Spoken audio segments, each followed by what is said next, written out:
स्थान भारतको नयाँ दिल्ली स्थित जवाहरलाल नेहरू विश्वविद्यालय, मिति 8 डिसेम्बर 2015, कोठा नम्बर 128।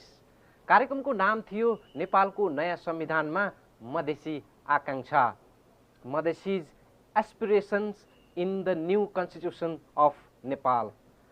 कार्यक्रम आयोजना गरेको थियो जेएनयू अध्ययनरत विद्यार्थीहरूको संस्था तराई मधेस स्टडी ग्रुपले। कार्यक्रमको अध्यक्षता सम्हालेका थिए नेपाल मामिलाका जानकार मानिने प्रोफेसर एसडी मुनिले। एसडी मुनिले सुरुमै परिचय गराउँदा मधेसी मोर्चाका नेता राजेन्द्र महतोलाई मधेस आन्दोलनमा खटिँदा 18 केजी तौल गुमाएका कर्मठ नेता भनेका थिए। महतो जी बिल्कुल कर्मठ है। अभी कहा इन्होंने कितना 18 किलो वजन इन्होंने गंवा दिया है मधेश आंदोलन की वजह से। मधेस आन्दोलनमा 18 केजी तौल घटाएका भनिएका उनी नेता राजेन्द्र महतोले जब मधेस आन्दोलनको सम्भावित अन्तिम स्वरूपबारे स्पष्ट खुलासा गरे, त्यहाँ उपस्थित धेरैजना उनको अभिव्यक्तिले स्तब्ध बने। धेरैले त्यसलाई हिंसा प्रेरित अभिव्यक्तिको रूपमा अर्थ्याए। के थियो महतोको त्यो अभिव्यक्ति? हामीले महतोको त्यो अभिव्यक्तिको भिडियो टेप प्राप्त गरेका छौँ, जहाँ महतोले आन्दोलन सफल नभए नेपालमा 3 ठूला खतरा निम्त्याउने चेतावनी दिएका छन्। आउनुस् हेरौँ त्यो भिडियो टेप। मधेस आंदोलन का अंतिम स्वरूप क्या होगा? मधेस आंदोलन का अंतिम स्वरूप ये होगा कि मधेसी जनता को आंदोलन का जो मांग है ये पूरा हो जाएगा तो जनता को अधिकार मिल जाएगा। यदि ऐसा नहीं हुआ तब क्या होगा? यदि आंदोलन असफल हो गया तो क्या होगा? तब 3 बात होगा। शांतिपूर्ण आंदोलन यदि असफल होता है तो शांतिपूर्ण आंदोलन से जनता का विश्वास उठेगा, युवा पीढ़ी का विश्वास उठेगा, तो अशांति में बदल जाएगा। हमारा आंदोलन शांतिपूर्ण है तो हम यदि असफल होंगे तो हिंसात्मक आंदोलन में बदल जाएगा। तो नेपाल का भविष्य हो सकता है कि ये आंदोलन सफल नहीं हुआ तो हिंसात्मक आंदोलन में बदल चला जाएगा। एक संभावना वो बनता है।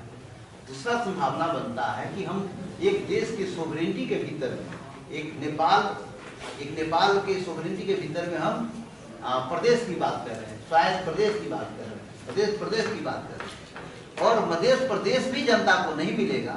उस अवस्था में हमारा तो डिमांड प्रदेश का है ना, लेकिन हम असफल हो जाएंगे तो फिर देश की मांग करने वाले आगे बढ़ जाएंगे। वो एक खतरा वहां उत्पन्न होगा। और तीसरा खतरा उत्पन्न होगा जब ये दोनों बात होगी तो देश में सांप्रदायिक दंगा होगा, प्रदेश में सांप्रदायिक दंगा होगा जो देश के लिए बहुत ही घातक होगा। तो मधेश आंदोलन यदि किसी कारण से असफल हुआ और जनता को अधिकार इस शांतिपूर्ण आंदोलन से स्वायत्त प्रदेश लगायत का अधिकार नहीं मिला तो ये तीनों दुर्घटना नेपाल में हो सकता है। इसलिए उधर देश न जाए और ये शांतिपूर्ण आंदोलन सफल हो जाए, जनता को अधिकार मिल जाए, यही कामना है। सोही कार्यक्रममा मोर्चाका शीर्ष नेताहरू महन्त ठाकुर, उपेन्द्र यादव, महेन्द्र राय यादव र नेत्री चन्दा चौधरीले के भनेका थिए? आउनुस् त्यो पनि हेरौँ। हिंदी फिल्म की 2 लाइनें बताता हूँ आपको। मुलाकात हुई, क्या बात हुई, ये बात किसी से ना कहना, ये दुनिया वाले पूछेंगे।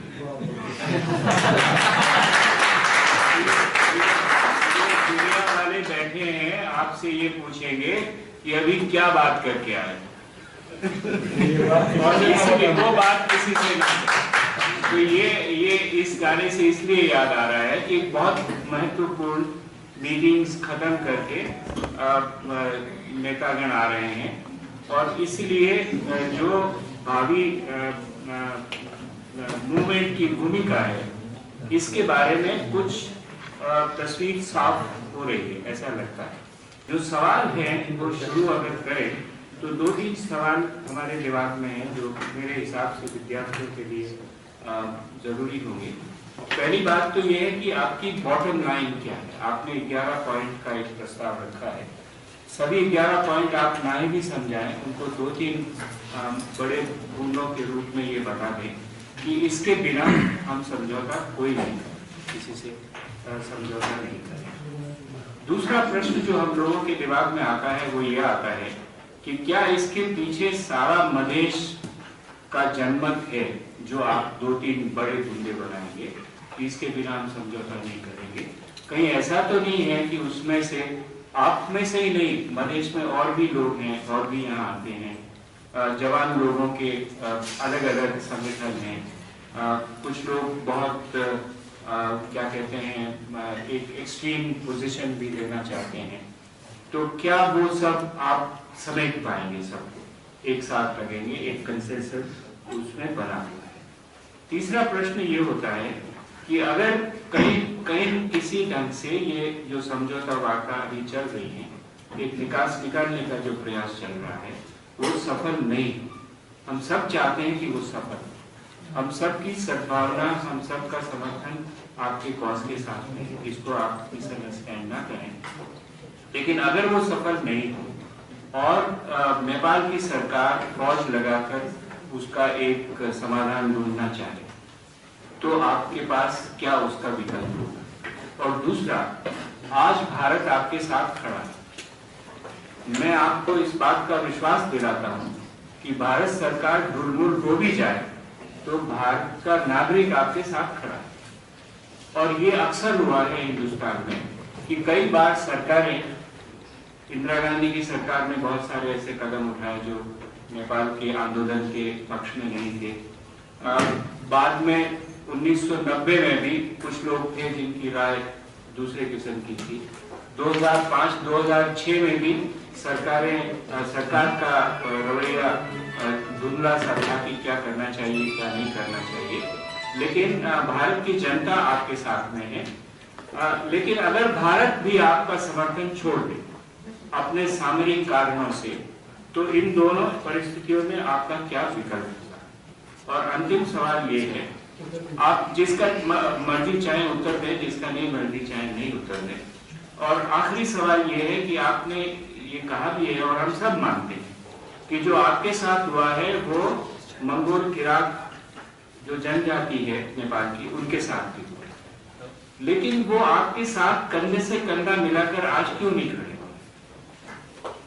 उनको लाने की क्या सूरत है? वो कहीं कहीं कुछ थोड़ा बहुत प्रदर्शन करते हैं, अपना असंतोष दिखाते हैं, लेकिन अगर ये मूवमेंट इकट्ठा हो जाए, दरअसल मैं तो पहले भी सोचता था, मैंने अपने जो भी साथी जन थे उनसे भी कहा कि बहुत सारे मधेश के लोग जो इन पार्टियों में हैं, जो आज सरकार में है, नेपाली कांग्रेस में है, यूएमएल में है, माओवादियों में है, आपको उस वक्त इतना संघर्ष करना चाहिए था कि कोई भी आपसे पलट के जा ही नहीं सकता।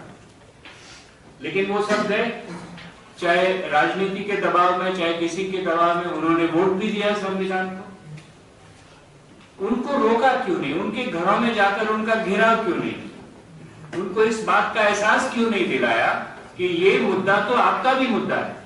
कुछ लोगों ने वहां वो एप्लीकेशंस लिख के दिया अपनी पार्टीज को कि ये बदलिए, वो बदलिए, और उसके बाद वो सब के सब शांत हो गए। तो इस तरह का जो संघर्ष है, उस संघर्ष में आपको उनको भी साथ लाना चाहिए, और खास तौर से जो जनजाति के लोग हैं, दलित लोग हैं, हो सकता है वो आपके साथ हों। वो सब के सब एक, अगर आप एक इकट्ठा मंच बनाएंगे तो नेपाल में कोई सी सरकार हो उसको झुकना ही पड़ेगा। तो बताएं, जैसे जैसे मर्जी, आपकी स्वाधीनता, आप उनको रिस्पॉन्ड करना चाहें करें, नहीं करना चाहें नहीं करें, कुछ और कहना चाहें और कुछ और, जैसे प्रश्न जब आ गया है तो हाँ दीजिए, जवाब दीजिए, कोई बात नहीं, जो याद हो बता दीजिए। बाकी ये बहस चलेगी ना, अभी तो घंटा भर बैठेंगे हम लोग कम से कम। नोट किया है ना? आप नोट किया जैसे नहीं, हमारा नोट किया हुआ सिर्फ हम ही समझते हैं। समस्या ये है।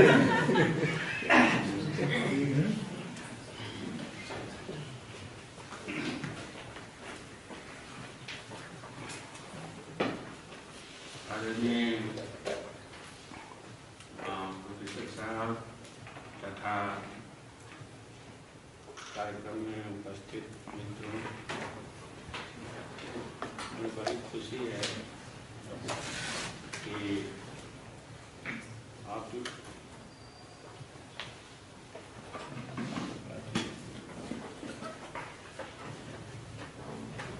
आप लोग ने हमें अवसर दिया यहाँ आने के लिए। और नए संसद में 2-4 प्रश्नों जो यहाँ पर अभी साल रखे हैं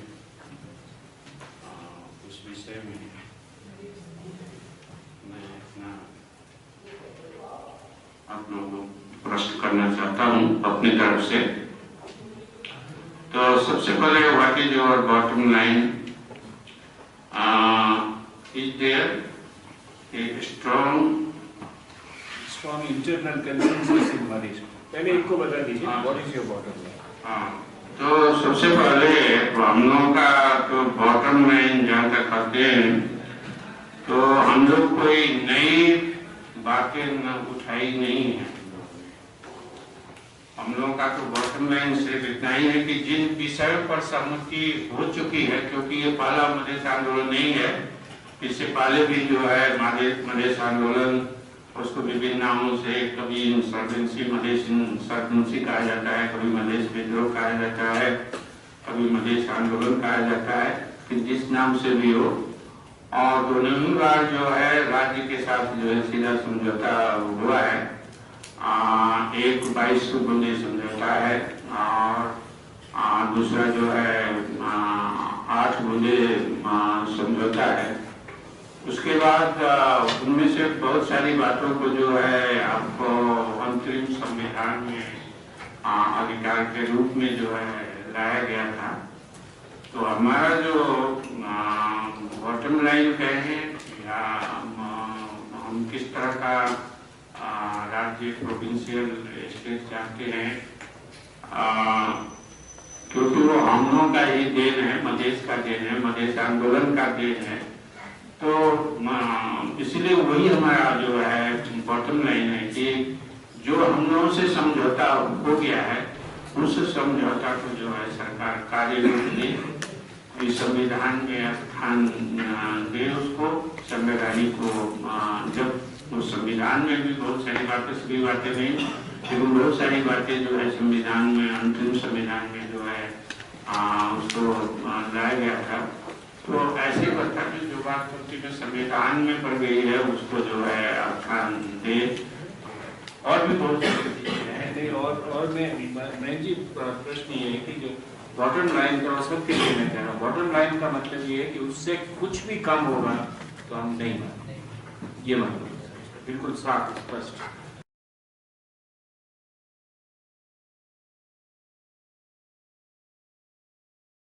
देखिए हमारा क्लियर है, हम नेपाल के नागरिक हैं, समुदाय के हिसाब से मधेसी हैं और नेपाल के सार्वभौमिकता और अखंडता को कायम करते हुए, राष्ट्रीय एकता को मजबूत करते हुए वहां हम विभेदों के साथ हो, अन्यों के साथ हो, या विभेद की हमारी लड़ाई है, हम अपने मुल्क की राष्ट्रीय एकता, उसकी अखंडता और उसकी जो है सार्वभौमिकता का के लिए भी आवश्यक हमारी लड़ाई रहेगी। अगर ऐसा आया वक्त तो इसको तोड़ने वाली बात हमारी कार्यक्रम नीति और हम सोच भी नहीं सकते। भारत एक ऐसा देश है, और मधेश क्या है? मधेश आंतरिक उपनिवेश है, आंतरिक उपनिवेश है। और मधेश को भौगोलिक एकीकरण हुआ, भावनात्मक एकता नहीं हो पाया। आज मधेश के बारे में जो समस्या है, जो चिंता है, हमसे अधिक उस देश के सरकार में बैठने वाले लोग कहते हैं। हमारे ऊपर विभिन्न प्रकार का आरोप लगाया जाता है। हम राष्ट्र की एकता की बात करते हैं तो मधेश के लोग कहते हैं कि राष्ट्र विखंडनवादी और देश के प्रधानमंत्री कहते हैं। इसलिए भारत का फर्ज किसी भी देश के उपनिवेशिक जहां बातें हैं और भारत को सभी को सहयोग किया है। क्या महात्मा गांधी जी अफ्रीका में जाकर उपनिवेशिक लड़ाई नहीं लड़े थे? वहां भी वो आवाज उठाए थे, उसमें भी सहयोग हुआ था। इसलिए इस बारे में मुझे इतना ही कहना है। मोर्चा के लीडर जब भारत आए हैं तो आप लोग ये जान लीजिए कि भारत सिर्फ मधेसी नहीं आए हैं, पहले आए हैं वो शासक वर्ग, जो हम लोग का गलत न्यूज यहाँ समझाने के लिए। तो भारत 2007 में राजा त्रिभुवन भी आए थे, बीपी कोइराला, विजय कोइराला, यहाँ प्रचंड जी, सब लोग भारत में रह के अपना मुद्दे को वो किए हैं। वो लोग, आप लोग वो भी देख लीजिए कि सिर्फ मधेसी को भारत क्यों, आप रिकॉर्ड देखिए, मधेसी से ज्यादा पहाड़ी लोग भारत में है ना। ये बात आप स्टडी कीजिए, क्योंकि आप लोग विद्वान है, जेबी में पढ़ रहे हैं, तो ये चीज को जानिए कि सिर्फ मधेसी जब आए भारत तो आप लोग को ज्यादा राष्ट्र याद आता है कि मधेसी क्यों आए भारत, लेकिन उसी में शासक वर्ग और वहां से जो लोग आते हैं पहाड़ीगण गलत न्यूज देने, तो हम लोग सही न्यूज तो दे सकते हैं ना आके।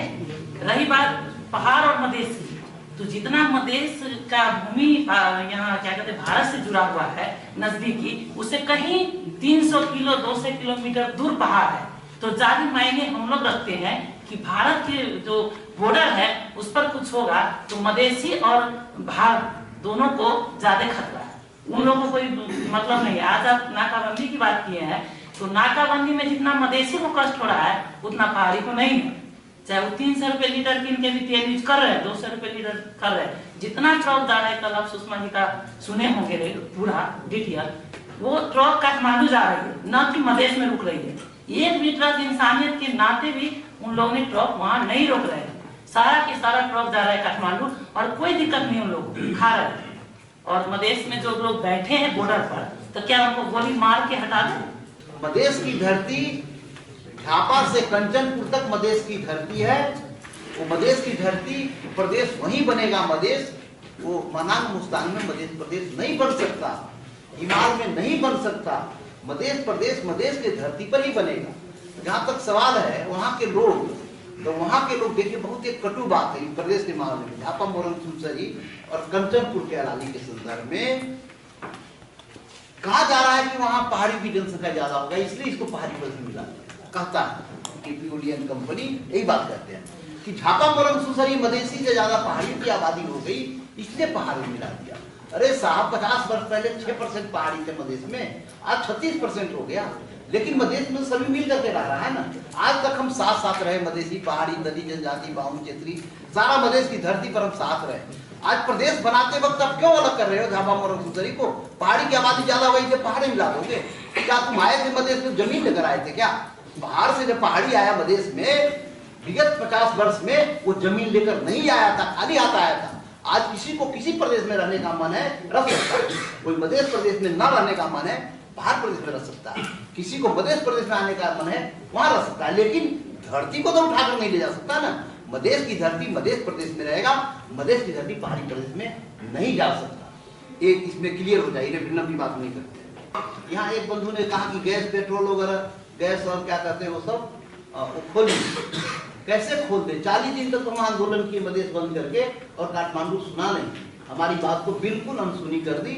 मजबूरन 40 दिन के बाद काठमांडू का बंद करना पड़ा। नाकाबंदी कहा जाता है, सीमा अवरोध करके काठमांडू को डिस्टर्ब कर असहयोग हमने किया।